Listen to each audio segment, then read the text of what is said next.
akademskih minut, ampak smo samo nekaj potrošili. Hvala vsem, ki ste prišli na ta današnji pogovor s profesorico Drude Dalera, ki bo seveda potekal v angleškem jeziku. Najprej jo bom na kratko predstavila, njo in seveda njeno delo. Potem mi bom zastavila nekaj vprašanj v zvezi z raziskovalnim področjem, kjer je pravzaprav najbolj intenzivno se ukvarjala in tudi najbolj na široko po svetovnem merilu, in to so sporne kvote v politiki. Potem bom pa dala možnost, da tudi vi povprašate kaj našo gostjo.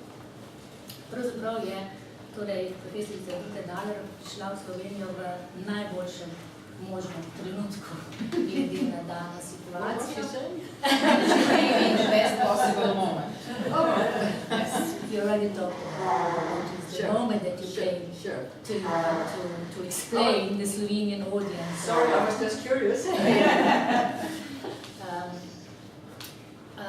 I just wanted to explain Drude how we met. First, my first knowledge on your work dates into the beginning of 90s, when I got the book Unfinished Democracy, the book that was edited by Javier Manila, Elena Javier Manila and Torrance Carr, and in which you contributed one chapter and a summary. And I have to say that this book paved my way to the field of women in politics, to my own empirical research in Slovenia, and I'm still grateful for that book and for your contribution. I would like to start to talk to you about your field of research, which was, in my opinion, more intensive and the largest one, but I might be wrong, you will say if I am. This is the field of researching gender and politics, and more precisely, gender quotas in politics. But what is interesting to me is how come that you started to work on quotas while in Sweden political parties did not have quotas, what we understand as quotas. So you started also researching quotas worldwide. So first, why quotas? That's a very good question. But let me start by saying that I'm very happy to be here. And in fact, this is my first time in Ljubljana. I realize. I thought I'd been here before, but I have not. And I'm very happy to meet old friends, Sonia Luka, and of course Milica. Did you tell them that we made this together? No, I wanted to introduce you, but I was so confused with oh, right. So let me please correct my mistake. So, Professor Drude Daler works at the Department of Political Science, University of Stockholm, and she is Danish and Swedish citizen. She has been teaching and researching at the Department of Political Science at the University of Aarhus, first in Denmark.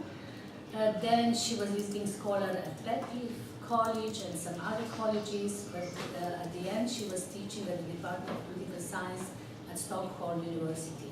She was also visiting professor at the Birkbeck College, University of London, at Faculty of Social Sciences, Radboud University, Nijmegen, something like that, and honorary professor at Roskilde University. She's getting better.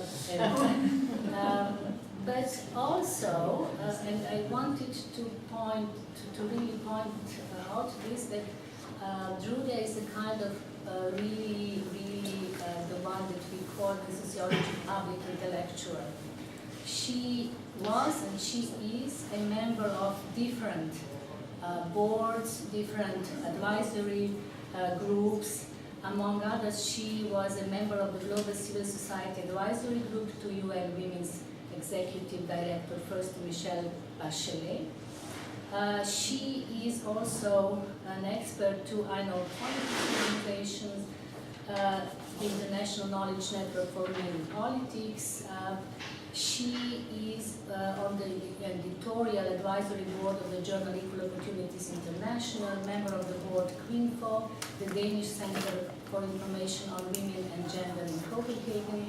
She is also active in various NGOs on women's affairs. She has published extensively on electoral gender quotas, as I already mentioned. I don't want to mention common work, she will do that. I also wanted to tell that on gender quota she really published a lot on her own and with many other colleagues in different groupings, different books on different countries, so this is really very extensive. But the two books I want to stress more precisely. The one is Women, Quotas and Politics, which was edited by her, and me and Sonia contributed the chapter. And also the quotas as fast track to equal political representation of women. I will tell a little more about the last book and invite you for tomorrow's lecture. But now I would like to put the word on your side, and you wanted to say something before starting to talk to quotas. Well, I just repeat that I'm very happy to be here, and I hope it's okay to speak in English. My Slovenian is 0. Danish too. Or Swedish. Or Swedish, yeah. Yes, now I travel around a lot around the world because apart from being a researcher and teaching and writing books, I'm also an international advisor for UN, from the Interparliamentary Union, various international organizations, and advisor to different countries who invite us because they want to get some advice on how to get more women in politics, how to empower women in politics, and especially how to make some kind of quota system which also fits the electoral system. And this is especially post-conflict countries who are giving this, who want this kind of advice, because now if you have a conflict, you try to start from scratch, and then you see how can we involve the whole population in this. And this is very, very interesting work. It's very concentrated, usually 1 week. I've been an international consultant like that to Egypt, to Tunisia, to Kenya, to Cambodia, to Bhutan,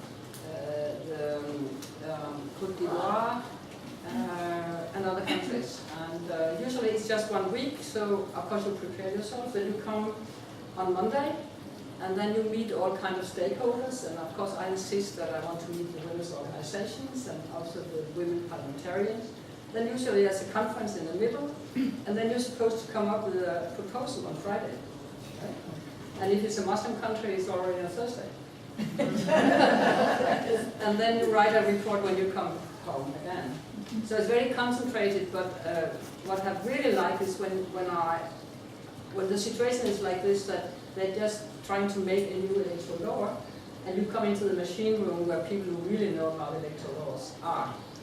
When you have passed the first row of people who say, oh, you know, it's very beautiful, and women are so beautiful, and I love women, and women were very famous in the past. So don't do anything, don't demand anything today, right? And then when you come into the machine room with people who really know about electoral laws and sitting, and I can say, well, I think that if that's what you want, you should take the Jordan system, or you should take the system in Tunisia, etc. So, and that is very, very, you're really tired afterwards, but it's very important work. It's very important to be there, and I think you can do something, because I know for this is the most important work. So why quota? Why did you start it? Well, I thought I was going to work with quotas for kind of 3 years, right? And, but I've had some breaks. So let's start with what you talked about. Why did I work on quotas in the start? Even if there were no quotas in Sweden and the Nordic countries, but what was happening was that there was this kind of party quotas coming on. that the left party is starting to do something and make some kind of protests, very, very little, because there were lots of resistance, really strong resistance, also on the left, where they said, well, if you have quotas for women, the working class representation will increase. We can come back to that, because I think it's a wrong argument. Then the Green parties came, and the Green parties all over the world have started with this 50-50. And you can have a man and you have to have a man and a woman as the leader of the Green Party. And it was very interesting because women have been fighting in the old parties for such a long time to change. And here comes a new party, the Green Party, and say, okay, because there were so many women coming up with the women's movement and the women's peace movement. And therefore you say from the start it's 50-50, and that was possible. So what I did at that time in the 1980s was to compare. I wrote a book which was called We Have Waited Too Long, where I took all the experience in the 5 Nordic countries, that is Scandinavia, Sweden, Denmark and Norway, and then Finland and Iceland, and wrote down what kind of strategies are being used, right, and put it in a book which was translated into all 5 Nordic countries. And I think that was very helpful for people. Then I left the area, and there were a lot of things about the women's movement. I was active myself in the new women's liberation movement from the 1970s, and I wrote a big book about the women's liberation movement. And then quota came back again. Right? But Nordic countries are different. In some Nordic parties, in some countries, they do have party quotas. So how this party project was spread among these different countries in the Nordic area, well, there were different parties, different attitudes, but also some commonalities. I think the Social Democrats were very important here. Just like the Social Democrat, the Socialist Women's International, I think you were part of that too, was very important in the whole European scene, because it's kind of, original people say, no, we don't want quota, now we're all free, right? Why do we need that, right? And then here comes the election and women get 10% and people say, what? We're not free, you know? But I think when you learn from what they do in the other countries and also from other parties, or even within the Social Democratic Party, the Swedish one and the Norwegian one being the first, it started at the local level. So in one local area, they would start making the civil system. You know what a civil system is? That you know a zipper, right? Yeah. And then when you make a nomination, you have 2 lists, one of men and one of women, and then you combine them like this. And the only thing you have to decide is whether you start with, say, this is the women and this is the men, whether you start with the women, men with the men, or you start with the men with the men.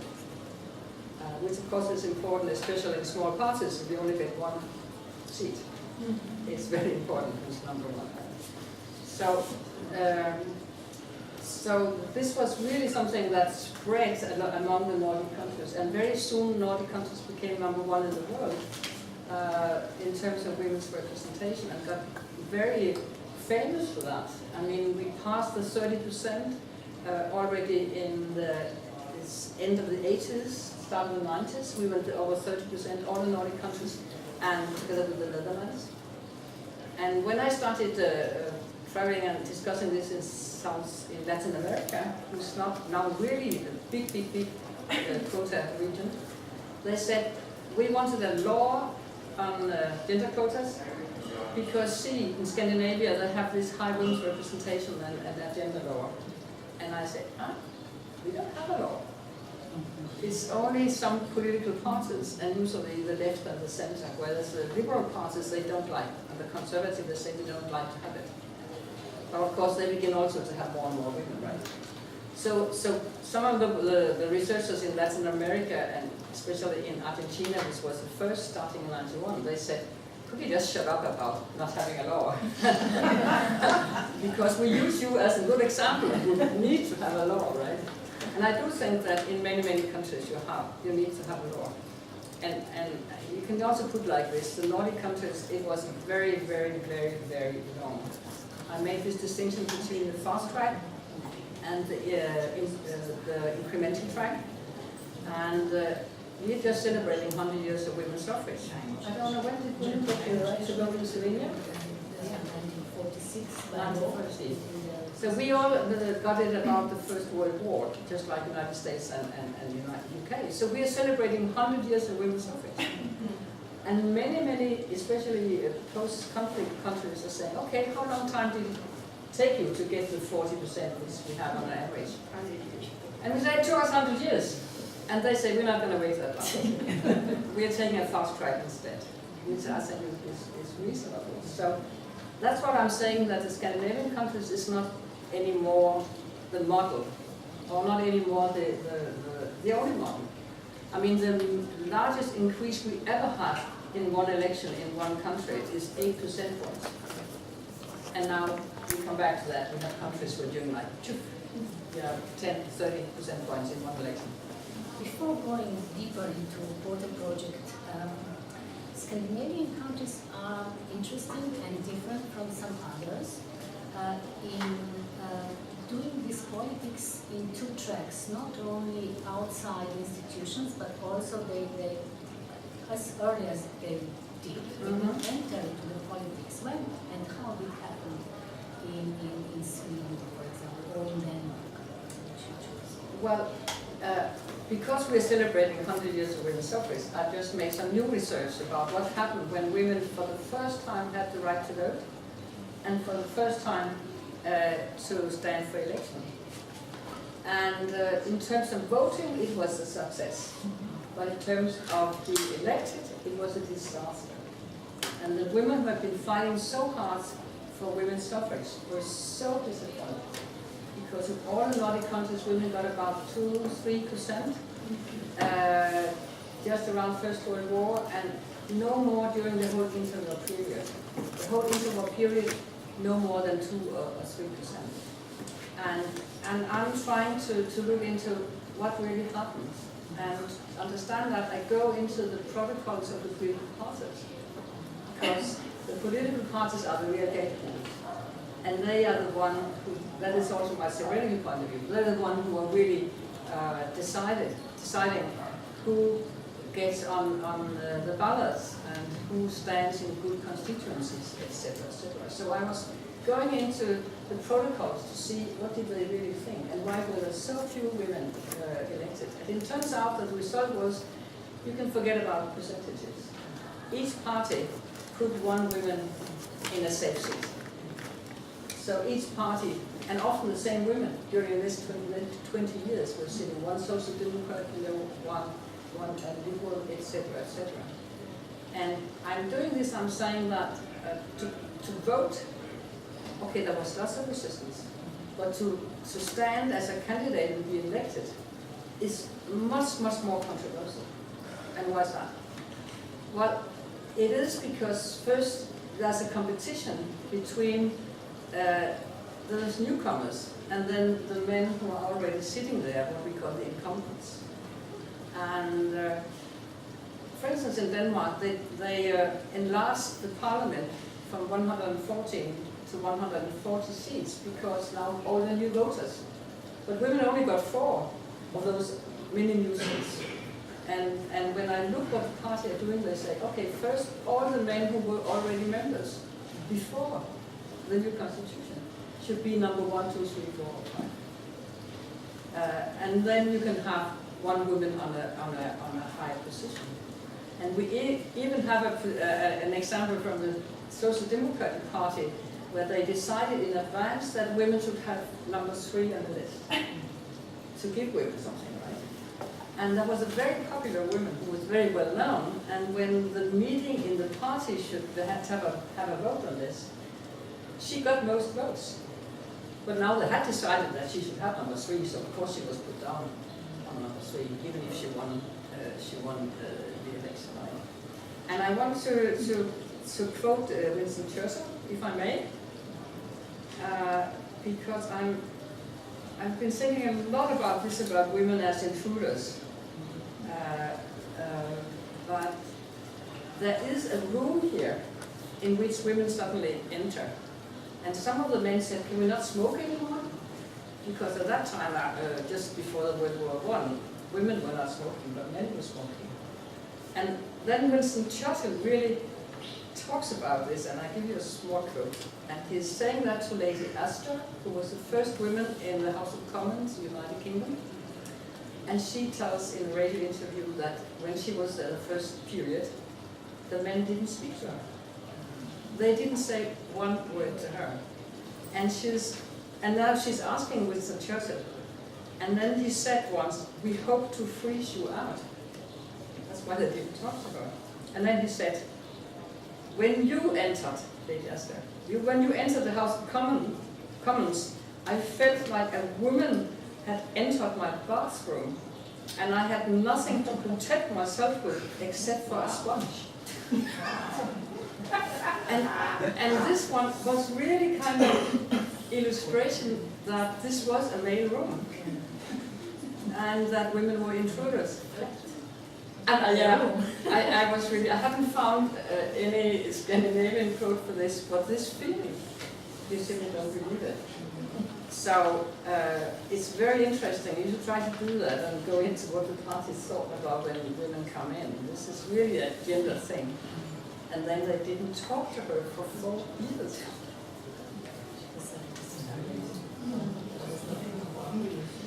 Okay, if you go back to this worldwide water project, when it started, can you tell us some more about it? Because I'm not quite sure that all of us are familiar with this project, which is huge, large, still ongoing. You're producing new facts and new reports.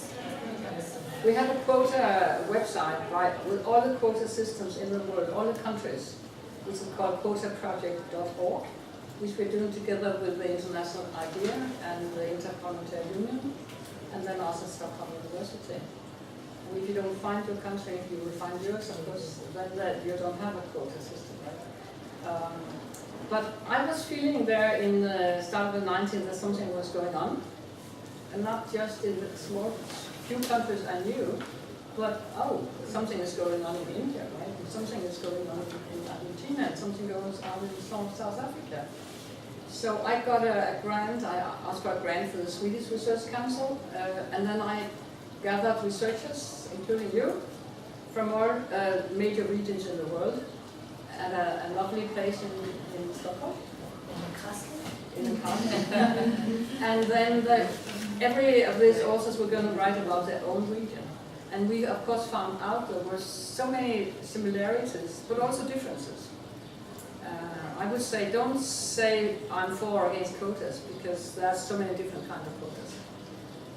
And that's also my message when I go as an advisor, that, I mean, you have to say, many countries start from scratch, as if they're the first in the world, right? But there are so many experiences now, also bad experiences and good experiences.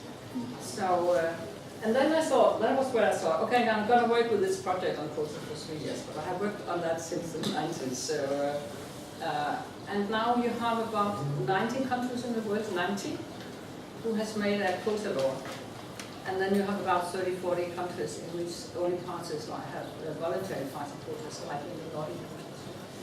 And Denmark and Finland doesn't have any quotas, so you can get 40% if you take 100 years, right? That's possible. So it was an amazing development. And what was the resistance? There was very much resistance. And I was so amazed that the arguments used were enormously similar in various countries of the world. Enormously serious. Similar. And then you have the women's movement and women in political parties saying, why do we have so few women elected? We have to do something about it. But there's no doubt that gender quotas is an efficient way of changing rapidly and unwanted inequality. And that is what gender quota is about. To rapidly change an unwanted inequality. Right? It's just about that. And it's about the numerical representation. Right? Gender quotas is about the numbers or the shares. and we can return to the more substantial representation of the women. But it was amazing that there were so many countries in the world who were starting on this, at that point very much starting from scratch. Of course there were all kinds of quotas too. I talk about 3 waves of gender quotas. The first one, you come in also. The first one is Pakistan and India and Bangladesh, and it's very much about appointment, right? And then of course you have all the communist countries and their quota systems. And I don't know if, apart from some of you here who have been studying this, when I go to the post-communist countries, there's kind of myth about Susanna's knocking. Because so many places they say, oh, there were 30% quotas. I say, okay, there were no 30% quotas in the Politburo, were there? No. No. And there were only 1 woman in the ministry, usually a woman of Ministry of Culture. And I remember when I was giving a PhD course in Arkhangelsk, in southern, north, and it was just after the Wende, and here there was a woman professor saying we had 30% quotas. I said, show me. Show me the rules. And she sent the PhD student back to the library, working hard all night, and then she came next morning and saying, no, there was no general 30% quota. There was been some studies about the German Democratic Republic, the DDR. It was not about quotas in this sense. It was more that the farmers had their part of the parliament seats, and the trade union had their part, and the women's organizations had their part. But one of the interesting things is that, in fact, women's, and you can probably confirm this, that women's representation was increasing during the 70s and 80s on the trade union part and on the youth part. I forgot the youth. There was something going on in those societies too at that time. And of course I know that because of the change and all the bad things of thinking about that the quota is connected or connotation to the Soviet system. And I think that the post-Soviet countries probably also got this kind of shock that many post-countries go through today, that women's representation decreases, and now we all free. I was, as I said, advisor in Egypt, and when you had the first election in 2011, many of the young women's organizations, also the young women researchers, said we don't want quotas because now Mubarak is out and now it's a free election. Whereas the old women's organizations say, no, we don't believe this. We think it's a dangerous route, right? So they took away the quota. Still had a quota, 50% for farmers and workers, but they didn't consider that a quota, right? The women's was very unpopular. And then they had the first election and 2% women were elected. And many of those younger women's organizations, they changed. They said, okay. And of course, there were still patriarchal structures in society. They don't go away because you make a new electoral law. So it's a little bit, it's nice to be naive. That's the only way you can change the world, right? But it is naive to think that you make a new electoral law and then patriarchal structures are just disappear. It doesn't work like this. And I think that's what we all know now, isn't it? We're talking about quotas, but there are different types of quotas. You already said something. Can you also explain a little bit about these different types of quotas? And what are the differences between them? And what is the difference between quotas and parity? That's good. I like the last one because I made, together with a colleague, Lenita Freidenwald, we made a report, I think you quoted also, on quotas in Europe for the European Parliament. And the French chapter was written by Mariette Chenot, and I translated her apology into quotas. And she was very angry, saying parity is not the same as quotas. I'm not really, I insist. Parity is a 50-50 quota, but there can be 30-70 quotas. There can be 40-60 quotas. So But the interesting thing about the parity discussion is, of course, that it rests on a very specific philosophical ground. Because what the French are saying is that only men and women together can define the common good. Which to me is not saying that we should have gender neutrality in politics, but we should have institutionalized gender parity. There's a discussion where you just touch essentialism a little bit when you use this kind of argument. So I don't think there's two different things, but I think it's very important to make this difference between voluntary party quotas, just some political parties for their own statutes make this thing, and then the law, which is binding for all political parties, and where you need sanction for non-compliance, and when you also need rank order rules if it is a PR system. But then you also have reserved seats. And reserved seats is known from minorities. As far as I know, you have reserved seats here for one Italian and one Hungarian. In the Polish parliament, you have 2 German reserved seats. But in many of those single-member districts systems, you know, the electoral system like we have in the UK and the United States and India, they have reserved seats, where you reserve certain seats to be elected for women only. And India is a fantastic example, because you have 1/3, you have a constitutional amendment for the local level only, 1/3 of all the seats at the local level is reserved for women. Well, how do you do that when you have a single-member district system? Like your political unit, the smaller voting unit, there's only one candidate for each party. Can you take 30% of one? No. So what they're doing is they have a rotation system in which each village is electing one to the local council. And it's on the rotation, basing of rotation, this village this time women can be candidates. Next time it's the next village which can only have women candidates. So only women can compete for this seat at this election. And then you also have reservation for scheduled caste, and they combine those 2 things. And we're talking about a very patriarchal countryside here. And some of the women are saying, okay, I can go for this because I cannot compete with men. My husband will not allow me to do that. But I can go compete with only women when it's reserved for women.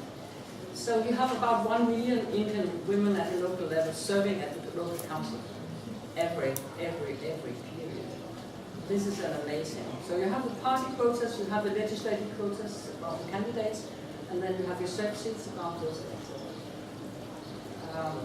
But maybe we should also mention that, well, gender quotas is usually done because women are underrepresented, and so many people say, is that unfair to me? Is that okay to take that one? And my answer is that all depends on your diagnosis of the problem. Why are women underrepresented? You have to start from this very simple and very difficult question. You can also turn it around, saying, why are men overrepresented? That might even be a better question. Right? Why are men overrepresented? So everything depends on your. So my answer to this is that if everything was fair in society, there were no structural barriers, no discrimination, no sexual harassment, not necessary with any Me Too movement, right? Then of course quotas would be unfair. But if the diagnosis is that there are structural barriers and there are direct discrimination also going on, then quotas is a compensation for those structural barriers. Quotas is not discrimination of men, but a compensation for the discrimination and the structural barriers that can be. And if we agree on that diagnosis, we can begin to talk about strategies. We can begin to talk about gender quotas as one strategy. Financial problems is also something you have to work on. Men in general have much more money to use for their campaigns. There are sexual harassment, as we know, on the internet, hate speech against the women. So there are many things, and quota is not a miracle cure serving or helping all these problems. It's about the numbers. And I think it's very popular now among women's organizations because it works. Constructed in the right way, I can make you a gender quota system which works. And maybe it's also so unpopular exactly because it works. You can make historical jumps which we have never seen before, like that. Like we did in Bolivia, in Rwanda, in Senegal. 10, 20, 30% increase in one election. I mean, we have never tried this. They call it a gender shock. Yeah. But there are also many oppositions Yeah. to gender quotas. There were and there are still Yeah. in some countries. What were the strongest opposition and what were the strongest arguments that you faced and difficult to solve? I'm not sure that any of them I find difficult, but let me give you some of them. One is, of course, that gender quotas or quotas for any group is a violation of the free will of the voters. Right? That you are making a restriction on what the voters can do. And my answer to this is that the parties already control what the voters can do. Because when you enter a polling station, the names are already there. And most voters have no idea where their name comes from. Right? You have to go into what we call the secret garden of politics, is where the nomination takes place. And in many places it's not transparent, it's even not formalized, it's an old boys network. Right? And so you have to go into and see how are the candidates doing. So the voters are not very free because the political parties had already, even in an open list system, they had already placed some candidates in the strongholds of the party. And usually there are much more of the male candidates who have positions who nominate in the stronghold of the party, where women are in the party knows where they're strong, usually. Let's go back to the Slovenian system where you change the majority all the time, right? But usually parties know where they're strong, and they put their own men there. Right? But the voters have no idea how this plays through. So that's one. The free will of the voters. I mean, the voters are already restricted. And we just give the voters a possibility to vote for women. And here's an example from one of my consultancy. Bhutan. I was in there twice as a consultant. It's a beautiful country at the hill of the Himalaya, and they just introduced democracy. The king decided that it should be a democracy now. And they had this first election. I'm always very interested in this first election. And they had this hope that now everything was free, and women only got 8%, and they say, why? And even when I came there, even the women's movement, but many people also, high up in the administration said that's because women don't vote for women. That's the argument. And when I hear this argument, you blame women here for their underrepresentation, saying that women are underrepresented because women don't vote for women, right? I heard that in Morocco also. I heard the same argument in Egypt. And every time I hear it, I ask, how do you know? Don't you have secret voting? How do you know to what extent voters vote for men or women candidates? You need survey data for that, right? And in most cases you don't. This was another one, that was in Morocco, yeah. They say to me, we know that women don't vote for women. I say, okay, can you show me the figures? Yeah, I will show you tomorrow. And they came next day, I say no. So it is wrong, it's a miss. So in Bhutan, we said, can we see the electoral statistics? Is this true that women don't vote for women? Well, we don't have survey data. Okay, can we see the electoral statistics about the candidates then? And then it turned out that in 3/4 of all the constituencies over this hilly country, there were no women candidates to vote for. So how can you blame the women for not voting for women candidates when there are no women candidates? So you have to go one step back and say, who controls the nominations? Who nominated all these people? And then I made some calculations for those 25% of the constituencies which had both men and women candidates. And the success rate of the men and the women candidates were almost identical. So there was nothing about the voters were against the women candidates. The big problem was that the political parties didn't want to. Let me explain what was the quite strong argument against quotas here in Slovenia in the 90s, before we succeeded to introduce quotas into the law. It was the opposite, because the party politicians in the parliament quite often said that the free will of the parties is violated because they cannot put the list of the candidates on their free will, they have to put some limit. So it was not on the side of voters, but on the side of the parties. And of course they were strong because there were those who accept or not the new rules. So it was quite difficult, and in the 90s, and some of you here remember it quite well, that we proposed several times in the parliament different variations of the change of the law on the parties first and then on the electoral laws. But it did not succeed. So. But I would say they are right. They are right. This is, of course, restricting the free will of the political parties. And why are we doing that? Because we are starting from the point of view of human rights, of UN declarations, for instance, the Beijing Platform for Action, saying that the elected assemblies should mirror the population. And there is a new discourse that you cannot talk about a full democracy when women are de facto excluded, or there are very few women. So we are saying, yes, dear political parties, if you don't accept this human rights argument, which is very much, all the governments have signed it today, or almost all of them, then there is some restriction on you. Of course, in the Nordic countries we don't have a law. The political parties are running to do that, and many countries, South Africa doesn't have a law, right? Of course, if you comply with the ideal of the mirror argument, that the elected assembly should mirror the population, also in terms of immigrants and minorities, etc.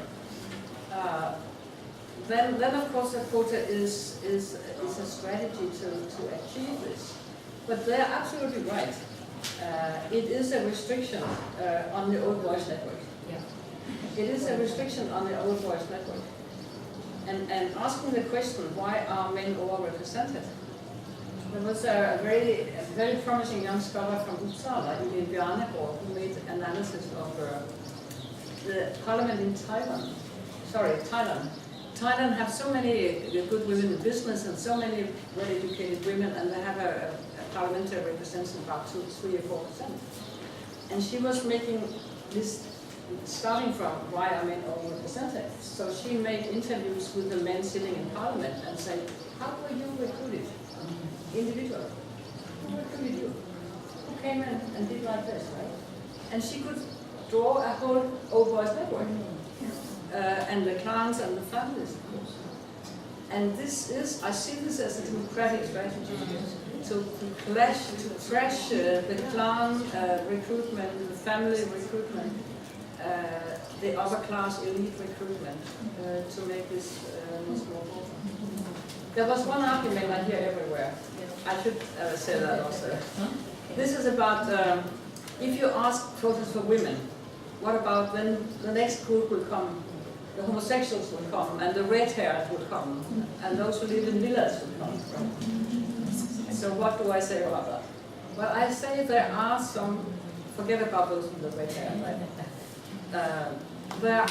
I think it's fine that also the minorities they already have long traditions for the national minorities, but also new minorities and immigrants follow. And we can see that where you have had, we have made a survey in political parties in Europe showing that we asked the political parties, are you discussing quotas for women, are you discussing quotas for immigrants and minorities? And it always starts with women. We start with discussing gender quotas for women, and then comes a discussion about gender quotas for those minorities. It's never the other way around. And I think that's fine. Of course, you cannot, if you have a minority which only is about 0.5%, I mean, you rather would have that they have a council which has influence on the legislation that they approve, rather than they would have 1.5% in parliament if you can have that. But now you have quoted for so many years, it doesn't seem to be a problem, but I like that it opens up for a more intersectional perspective on.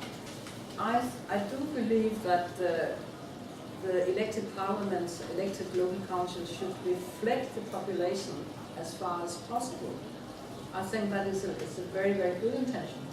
And you know, in Denmark, my country of origin, 25% of the members of parliament in the last elected parliament are political scientists, like me. I mean, political scientists are fine, I have one of them myself, but that is not representative. And therefore politics get more and more bureaucratic because this kind of thinking. So we're not on a route to a more and more diverse parliament. We are on a route to a more and more elitist parliament. And I think this is part of it. You already started before and now as well with the question what quotas can and cannot do. So what we can expect from quotas and what we cannot, and what else we can do to make the parliament more representative. As I said, quotas is not a miracle cure. It doesn't cure all the problems. It doesn't remove all the barriers. But sometimes I do think it's a good idea to work on this separately. There are also many feminists who say, why should we have more women in politics? I mean, they are just, loyal women, or they don't. Some of them are not feminists, of course not. It's also interesting to look at the feminist opposition, because there is some feminist opposition here. We have to be very clear about the gender quota is about increasing the number, to take away an unwanted inequality and underrepresentation. It is about what we call descriptive representation. And sometimes I think it's fine. Just now I'm a consultant on that. I know that the women's movement would love to have more feminist women elected, right? But at this point I want to increase the number of women, right? And hopefully the more diverse the sample of women also. But and why is that important? But I feel that when you work against the exclusion of women, previously formally, now structural, you can make alliances across all women's groups, because we all agree that elected assemblies should reflect the population. Where you begin to talk about policies, substantial representation, there's a lot of split between women's movement. There are some issues you can make broad coalitions on, as you do here, and there are others you cannot. But the exclusion of women, just like in the old days on the suffrage, can make broad coalitions of women's organizations, and supported by supportive men on this also. So in some way I think it's fine to make this concentration in some of it. But then you have the paradox of quotas. Because as I said, quotas is about the numbers only. Women's movement want quotas to change policy. And here's my last question, which I discussed in this new book, Has Democracy Failed Women? Just came out. I'm asking, why is it that all those male-dominated parliaments have passed quota laws? I said you have about 90 parliaments in the world who have passed quota laws. And of course none of them had a female majority. Today we only have a couple of countries with female majority, but that was because of the quota. Bolivia and Rwanda. Why is it that all those male-dominated parliaments passed quota laws? That is really a puzzle. And we also, I worked together with Pippa Norris, and this also made all kind of structural analysis, and we cannot even see that. I mean, you have quotas in democracies, in semi-democracies, and authoritarian regimes. You have quotas in rich countries and in not rich countries. So we have to go for something else. We're going into the difficult question of motives, and that is very difficult. What are the motives here? And I can list you a couple of motives, but the point of the departure is that politics is a game of bargaining. It's a game of compromises. I mean, even when you pass environmental laws, some of those who vote for are not really convinced that it's a good idea. But if you vote for my budget, I will vote for your quota law, right? Or your environmental law. And there's lots of this in it. It's a kind of, and of course, all those parliaments are not feminists. Of course they're not. We have to start, but there are some men who are pushing this, and there are lots of women who are pushing this.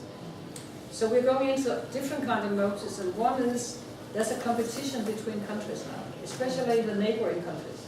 And here, for instance, you have the Balkan countries, you have Slovenia being the first and in the forefront, and now the rest will try to come after. In Latin America, it's Argentina, who's the first one.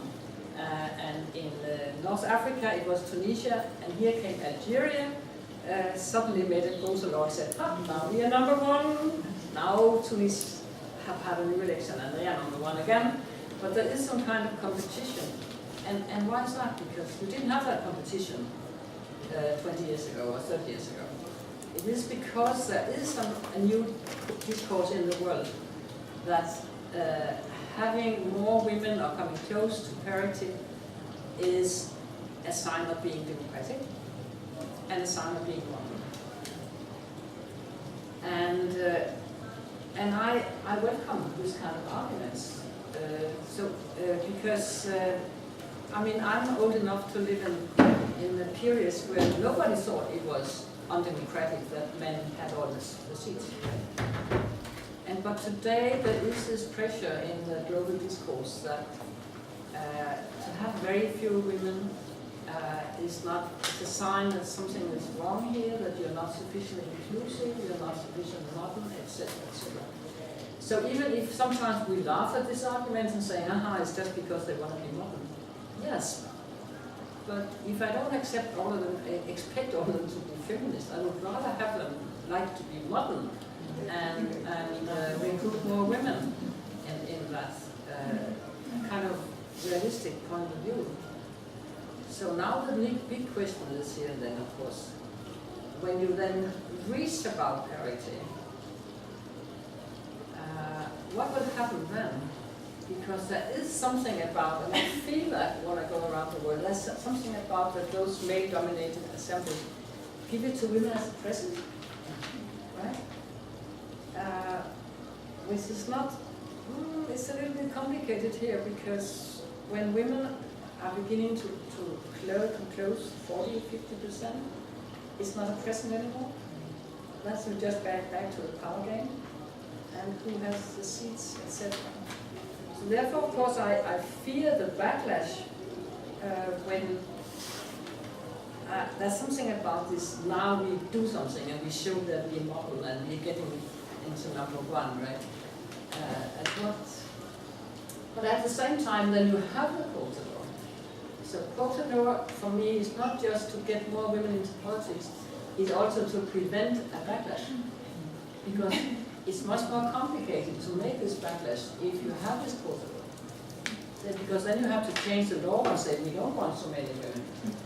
Right? Or we think it's not necessary anymore. Unfortunately, I think there's a backlash going on in the world. So I think that quota laws are important now, not just to increase the number of women, but also to prevent a backlash when it's not a present level. You know a lot about Slovenia, and you know a lot about let's say, our region, Southeast Europe. How would you comment the situation in Slovenia, and the effects of it in comparison with others? Right. Milica and I edited a special issue of this theory and praxis. I don't know if I pronounce it right. Which is in English, and here we have very good chapters on the quota laws in, we call it Central East Asia, right? Europe, sorry. sorry. No, I think, I mean, Slovenia is of course very important here because you were the first and you were showing the way. And therefore, of course, it's very, very important. Was Slovenia not the first? No. Oh, you mean that you take the communist time also? No. In communist times, Slovenia has the best Right. gender equality policy in Yugoslavia. Right. But after the wars, the first countries to start with the quota Bosnia. were Bosnia, Bosnia, Kosovo, and Kosovo. Yes. and the others. Kosovo made a system which is complicated. I've been there as a consultant and I supported it, but it's not the best system in the world. But I think that the Slovenia is very interesting. I'm a little bit amazed about the electoral system for the National Assembly. This strange combination of proportional representation and single member district system combined doesn't make it easier for women, I would say. The most important thing about a quota system is that it has rank order rules, which yours have, right? Not for the national election, but for the No, you can't have it for a national election because you have this single member district, you only have one. I say, how can you take 30% of one, right? But you have it for the European Parliament and for the local election. And rank order rules are so important. You can have 50% women demand, and if all the women are in the bottom of the list, you can just forget it, right? It's very important to have rules sanctioned for non-compliance. And also for that it's not being cheated with. As I hear this question of that you can have some women who stand in different constituencies and when they count, the same woman can count two, even if she's just one. That is cheating, I would say. That is cheating. They tried, yeah. So it's very important that you have two systems of sanctions. You can have the financial penalty, which they have in France at the national level, but unfortunately the rich party, they don't care. At the local level they have rejection by the electoral commission, and that is efficient, and that's what you have here. Yes. So I hope that the electoral commission will reject this kind of counting. They already did it, yeah. They already did? Very good. Because it's very important that you say that we reject the list that doesn't comply. And I say that, I mean, it's just like the traffic law. You have a traffic law that you're not allowed to go over the street for red. So you wouldn't say, okay, it doesn't count today or tomorrow. It's the same with all those laws about gender equality. They should be laws taken very seriously. So a sanction for non-compliance means that the party cannot stand for election if you don't comply with the law. And that is, many places have financial incentives or they have financial penalties. What is effective is rejection of the list that doesn't comply with the law. And I was trying to find out if I could see how many lists have been rejected around the world. It seemed to be very few. And why is that? Well, that's of course because the political parties, they are there because they want to stand for election, right? And if you don't comply with the law, they cannot, I mean, the whole list can go home and not stand for election. And the raison d'etre of political parties is to stand for election. And that's why it works, because then they really run and try to find those women. And that goes against the argument you forgot. They say there are not enough women. Yep. Right. And you can see now that it works, that you can find those women. Of course, I don't want them to find the woman in the last week before the election. That's a very bad way of doing it. You have to have a long-time strategy for being more inclusive. And there are enough qualified women around the world to fit all the parliaments and all the local councils in the world. Right? And women only demand 50%. Great. So I will now open discussion for public, for you, for being listening almost 1 hour, and then we have a chance to ask our guests or to comment what we've already said. So please. Yeah. Hello, I'm Dr. Alenka Verble and I'm great fan of yours, and I'm so happy to have this opportunity to meet you in person. I have enjoyed your presentation or introduction very much. I have several questions and some comments.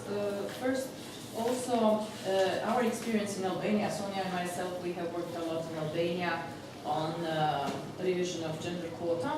And in Albanian case, it was very important to ensure in the code that the woman is replaced by a woman, because we have seen situations where women actually got position in the parliament, and they were asked to step down through informal channels within their parties. So that was, I mean, we have seen that was a lot of pressure. So so Albania is one of the few countries in Europe that has parity non-compliance, rejections for non-compliance, and also this line where women should be replaced by a woman.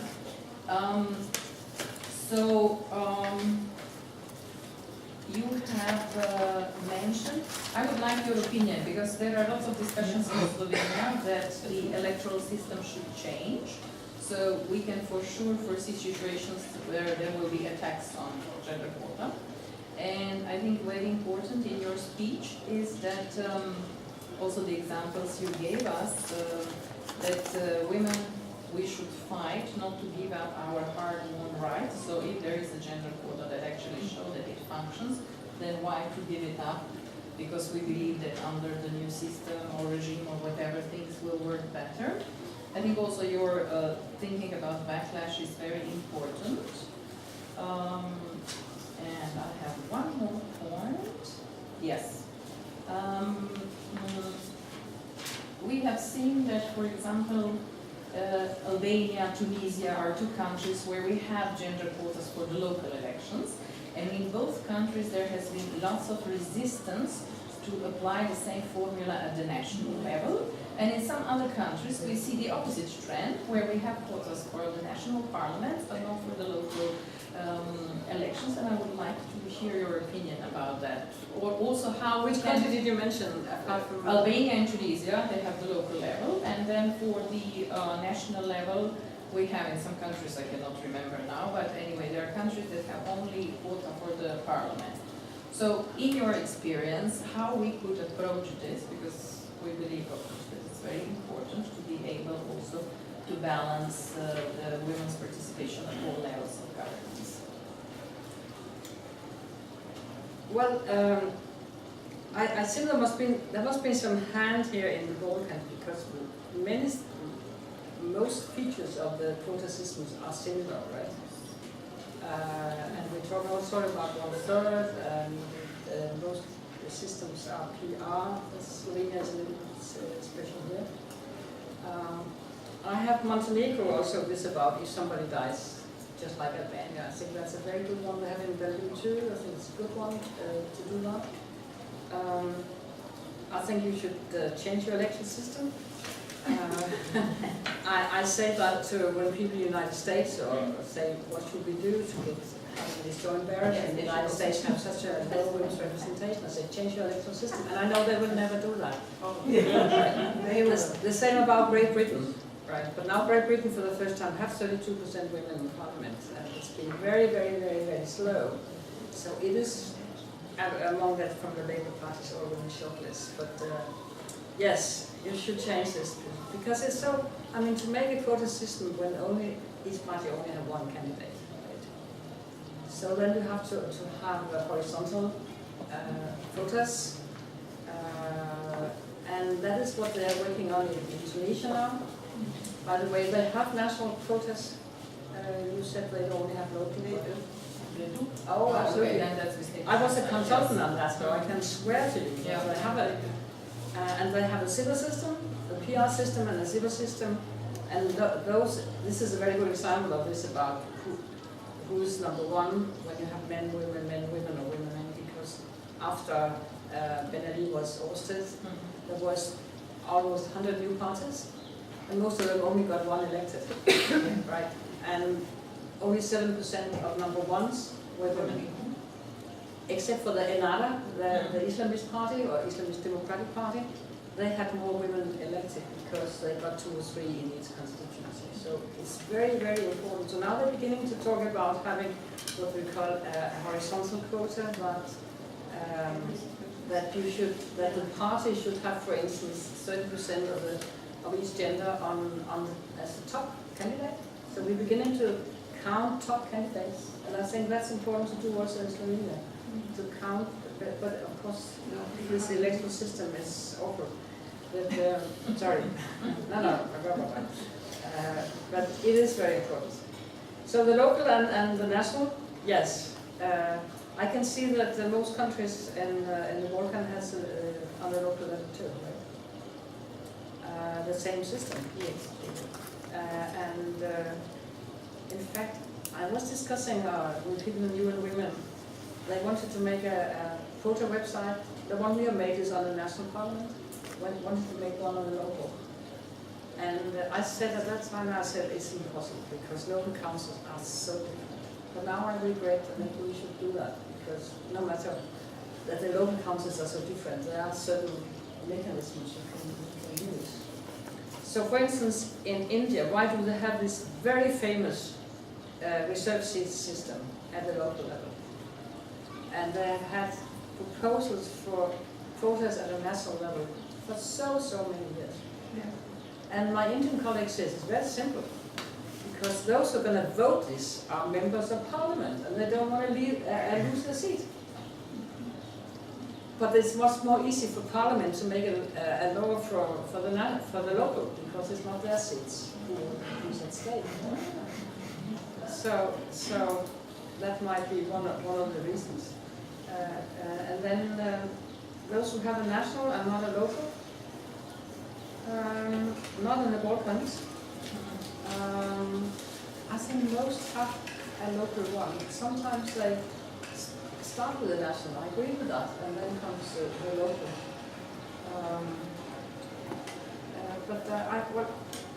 I have all the countries in my head, but I can't find one.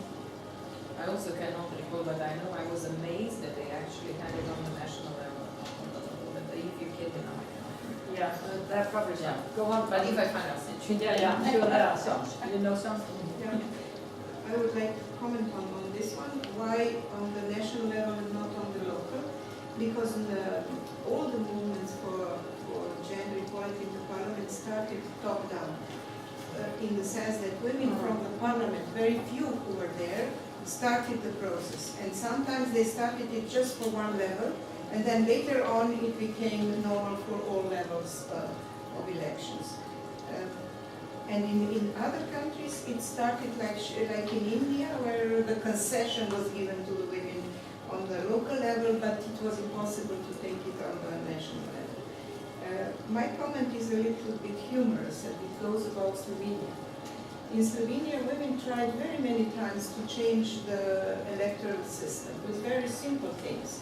For example, for the national parliament, just to get rid of the small units and to have a list on the 8 big districts. And then we would have a normal list, a proportional system, a zipper. Every second unit should be headed by a woman. And then we could even have 2 proportional obligatory votes, one for a woman candidate, one for a male candidate. And here we go. We could have it simply solved. But those who should vote for this sit in the parliament and they would never vote for it. But this never is running out. Why?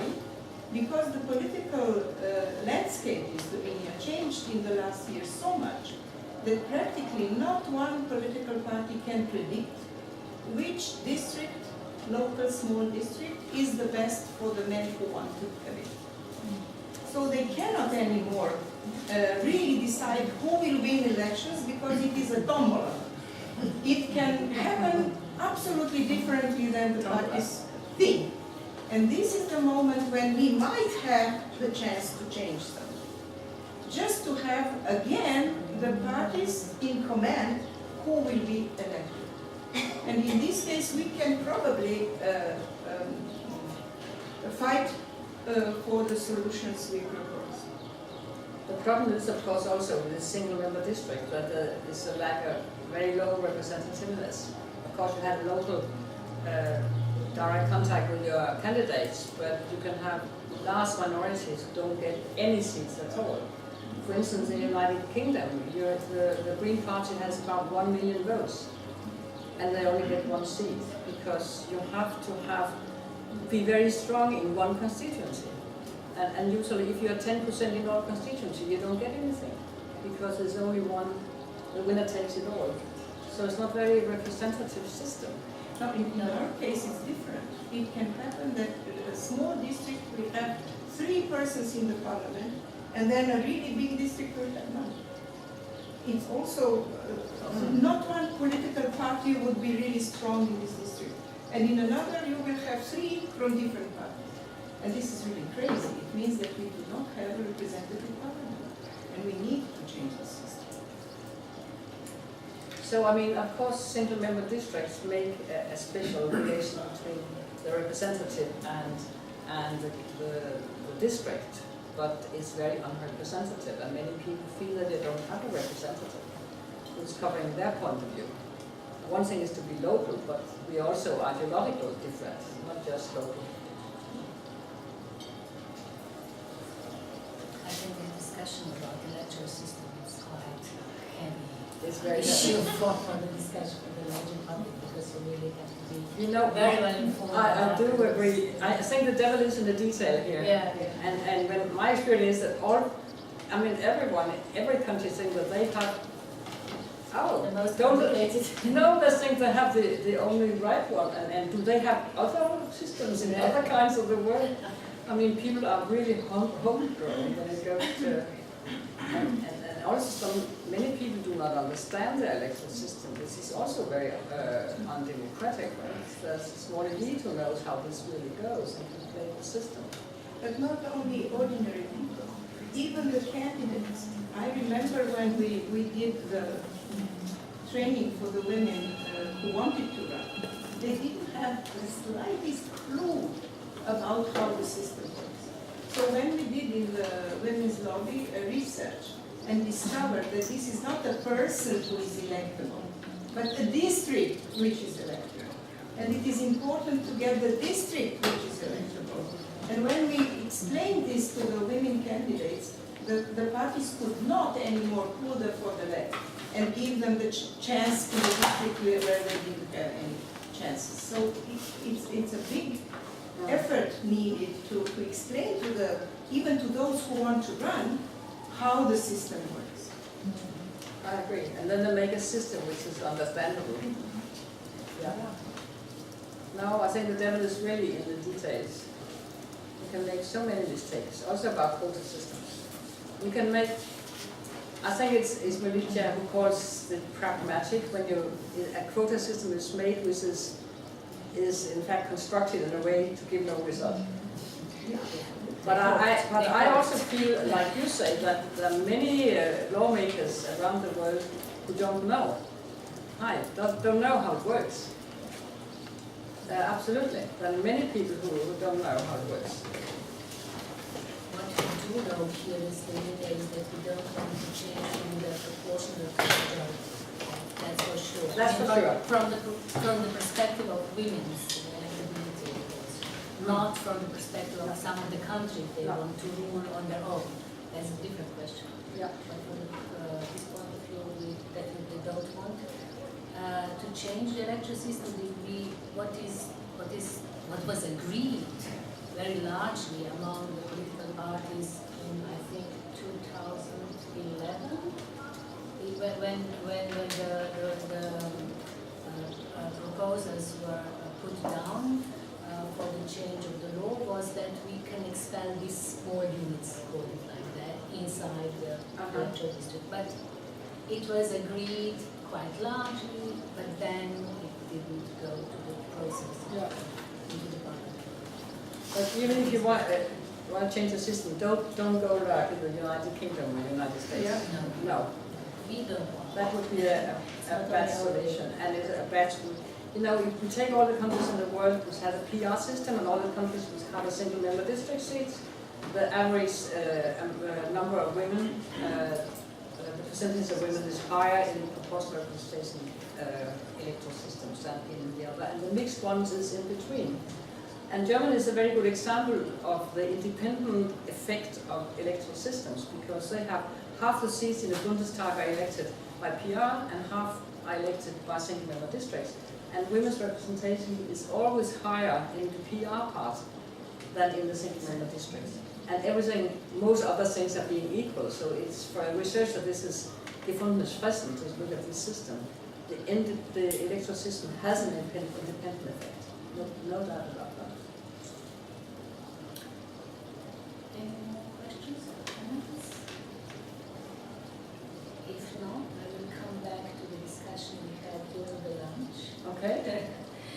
We discussed the situation which happened in the last days here in Slovenia, and I just wanted to ask you if you can comment about the way in which we put the quotas into the law in Slovenia,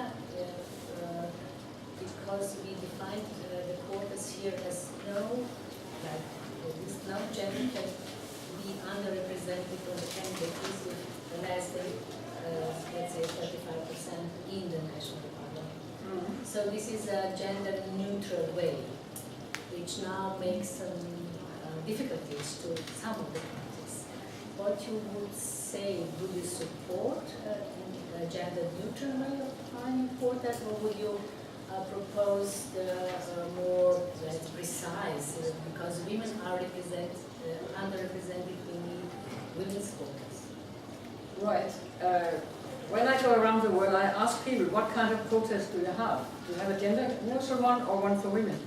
And most of them have been fighting for it, say, we have one for women. And I say, can you show me the law? And the law is gender neutral and not for women. And I think that's a good idea. Gender neutral means that we say, like you say, for instance, at least 35% of each gender, or that among the first on the list in the PR system, 1 out of 3 should be of the other gender, right? Or in Belgium, it said the 2 first candidates cannot be of the same sex. It's a very good one. This is a very good argument to be used when you get those new people who are saying that, oh, women are taking over now, are they? Or that 30% women is women dominance, almost, right? You say, okay, this is a quota, it might be temporary even, but it's a gender neutral quota. So it will absolutely prevent any gender from dominating the other one. And we want to get away from this one gender dominating the other one. So, for instance, in the Scandinavian countries where we have many, on the left, many active women, we have one man, in fact, who was elected to European Parliament because of the quota. Yeah, the quota doesn't exist anymore, but at that time in 84 or 83 it was, 84 maybe, he was elected because in his party they have made the country's a national district, and the party made a referendum within among the members who should be number 1, number 2, number 3, and 4, and the 4 who got most were women. So this man, whom I know very well, was moved up as number 2. And the party only got 2 in the European Parliament. So 1 man and 1 woman was elected. But you know, the curious thing was that no journalist came up to him and said, how was it to be elected because of quota? A quota man. Nobody asked him this question, right? But I think that was fair enough. So I think I absolutely thought gender neutral quota rules. And I would also say that this about the gradual increase which you have in Slovenia is very unusual. There are very few countries in the world who has this. And you had this about 25% and 30% and then 35%. And the party even went over that. But that is not a bad idea. So if you have made a compromise here. And I'm sure nobody would make it reverse it and say we should go back from 35 to 30 to 25. So I think there are many good things about the Slovenian quota system. I absolutely think, and I mean it has results, right? I think that you would not have reached this high proportion of women without a quota system in Sweden. I think we can stop here because these were the right words at the end. And I hope that some journalists who are here will send the message to the wider public. And I would really like to thank you to talk today to us about this very hot topic today in Slovenia. And I hope you will soon come back. Thank you very much. Thank you.